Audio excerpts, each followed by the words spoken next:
Welcome to One Chemistry. This is 365 Chemistry series. Inorganic chemistry questions for you.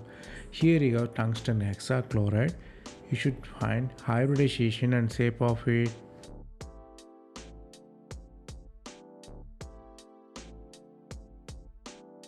Here to find the hybridization, you should know the valency. Valency of tungsten is 6. It's a d block element, d4s2 architecture. So you have 6 valence electron. Then chlorine will be 6. If you substitute in the steric number, which is V plus B minus C whole divided by 2, which gives 12 by 2, meaning 6 there. The lone pair will be 6 minus 6 equals 0. So finally you have H6 with the sp3d2 hybridization. sp3d2 means octahedral structure. So tungsten at the middle, you have 6 chlorine at the terminal. Finally you have octahedral geometry here.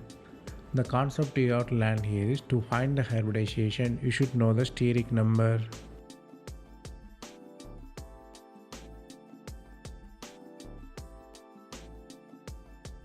That's all from this video. Thanks for watching.